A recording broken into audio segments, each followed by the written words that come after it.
Në 34 vjetorin e krijimit të Partisë Socialiste, urimet dhe reflektimet për rrugtimin e kësaj force politike nuk kanë munguar. Ish-ministri dhe një nga figurat e njohura të së majtës, Arben Malaj, ka uruar të gjithë socialistët dhe ka shprehur mirënjohjen për ata që sipas tij e duan atë dheun me sinqeritet. Malaj rikujtoi mbështetjen që ka marrë në fillim të viteve 90 nga shkrimtari i madh Dritëro Argolli, duke e cilësuar atë si një zë të fuqishëm në përpjekjet e PS për të kthyer në një forcë fituese, sidomos gjatë viteve të vështira të opozitës, 92-97. Ai kritikoi mënyrën se si sipas tij ndryshoi struktura e partisë pas vitit 2005, duke kaluar nga një model kolegjial drejt një leadershipi të përqendruar, veçanërisht pas ndryshimeve kushtetuese të vitit 2008. Kam pasur përplasjet e mia në PS, por nuk kam ikur kurrë në një parti tjetër. Besnikëria dhe mirënjohja ndaj socialistëve më kanë mbajtur këtu, tha Malaj, duke shtuar se ajo që s'të vret të bën më të fortë, dhe unë sot ndihemi tillë. Ai u shpreh kritik ndaj liderëve me mandate të gjata, duke i krahasuar ato me figura autoritare historike, dhe theksoi se problemi nuk është populli, por liderët. Në fund Malaj dha një mesazh të qartë: më mirë një xhaketë vjetër se sa rroba të reja firmato që ju vjen e randot, duke aluduar për imazhin e rrem që sipas tij po ndërtohet në politikën shqiptare sot. Arben Malaj, ish-ministër i PS,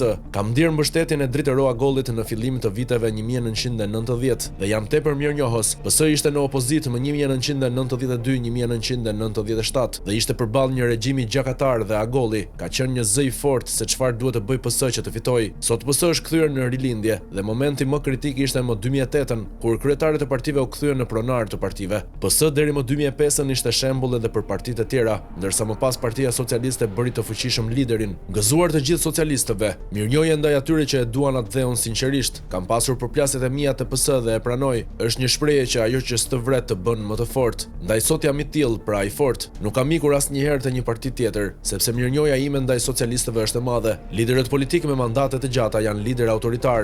Hitleri, Mussolini e të tjerë kanë qëndruar gjatë, por kjo nuk tregon se je demokratik. Faji nuk e ka populli, por liderët. Populli votoi jo vetëm Ramon, por edhe Berishën, Majkon, Metën e të tjerë. Më mirë një xhaketë vjetër se sa rrobat e reja firmato që ju vjen e randot. Është kapur shteti, teksa krimi vendos kuadro të lartë qeveritar. Ka mungesë kulture shtetformuese të politikanët sot. Nuk kemi më meritokraci tek rilindja.